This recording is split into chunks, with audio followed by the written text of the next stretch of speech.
নাও, কিছুদিন আগেই ভারত বন্ধ করে দিয়েছিল বাংলাদেশের জন্য ট্রান্সশিপমেন্ট ফেসিলিটি। এখন আরো একটা আঘাত দিয়ে দিয়েছে। খবর আসছে বাংলাদেশে ভারত যে তিনটে মেজর রেলওয়ে প্রজেক্টের উপর কাজ করছিল সবকটারই ফান্ডিং আটকে দিয়েছে। প্রজেক্টগুলো হলো Akhaura Agartala cross border rail link, Khulna Mongla port rail line, আর ঢাকা টঙ্গী জয়দেবপুর রেল এক্সপ্যানশন।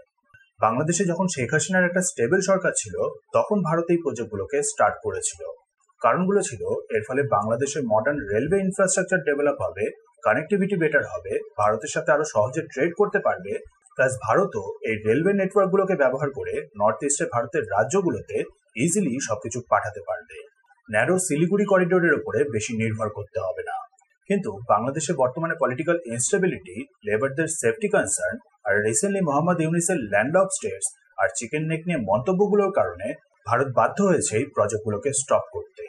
কিন্তু হ্যাঁ, মিডিয়াতে বলা হচ্ছে যে টোটাল 5,000 কোটি টাকার ফান্ডিং ভারত আটকে দিয়েছে, যেখানে অ্যাকচুয়ালি এই তিনটে প্রজেক্টের মধ্যে দুটো অলমোস্ট কমপ্লিট, মানে পেমেন্টও প্রায় হয়ে গেছে। আখুরা আগরতলা প্রজেক্টের কারণে ভারতের ত্রিপুরার আগরতলা কানেক্ট হতো বাংলাদেশের আখুরার সাথে, দিয়ে তারপর কলকাতার সাথে কানেক্টিভিটি 97% কমপ্লিট হয়ে গেছে এই প্রজেক্টটা।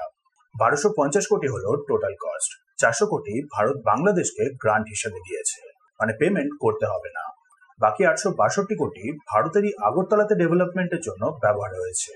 Next, Khulna Mongla port rail লাইনের ক্ষেত্রে ভারত বাংলাদেশের second largest sea port Mongla পোর্টকে কানেক্ট করছিল খুলনার সাথে, যারপর সেটা বাংলাদেশের ন্যাশনাল রেল নেটওয়ার্কের সাথে জুড়ে যেত। ফলে বাংলাদেশের চট্টগ্রাম পোর্ট সর্বক্ষণ যে কনজেস্টেড থাকে সেটা একটু কমতো, প্লাস ভারতের নর্থ ইস্টের স্টেটগুলো এই মংলা পোর্টটাকে ব্যবহার করার জন্য কিছু রাইটস পাচ্ছিল।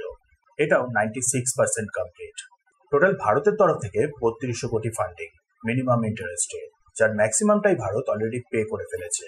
3 নম্বরে Dhaka Tongi Joydebpur rail expansion 35% complete হয়েছে। এটা বাংলাদেশের ইন্টারনাল কানেক্টিভিটিকে বেটার করার জন্য শুরু হওয়া একটা প্রজেক্ট। 1600 কোটি টাকার ফান্ডিং এর কথা ভারতের তরফ থেকে, কতটা পেমেন্ট হচ্ছে সেটা ক্লিয়ার না। যেহেতু 35% কমপ্লিট, তাই ধরে নেওয়া যেতে পারে যে ওই রকমই কিছু একটা পেমেন্ট হয়েছে। ভারত ফান্ডিং আটকে দেওয়াতে এই প্রজেক্টটা টোটালি স্টপ হয়ে গেছে। ফান্ডিং আটকে দেওয়াতে অবভিয়াসলি ভারতেরও লস হয়ে যাওয়ার রিস্ক আছে, কারণ এক তো 400 কোটি টাকার গ্রান্ট, দ্বিতীয়ত বাকি দুটো প্রজেক্টের জন্য যতটা পেমেন্ট অলরেডি হয়ে গেছে সেটার রিপেমেন্ট নিয়েও যথেষ্ট সন্দেহ আছে। তাই পুরো লস হওয়ার বদলে যতটা বাঁচানো যায় ততটাই বাঁচানো উচিত। এর বদলে ভারত চেষ্টা করছে উত্তরপ্রদেশ বা বিহার থেকে নেপাল, সিকিম আর ভুটান হয়ে কিছু অল্টারনেটিভ রেলওয়ে নেটওয়ার্ক তৈরি করতে, যাতে ভবিষ্যতে বাংলাদেশের সাথে ভারতের সম্পর্ক আবার ঠিক হয়ে গেল আর যাতে কোনোভাবে বাংলাদেশের ওপরে পুরোপুরি রিলাই না করতে হয়।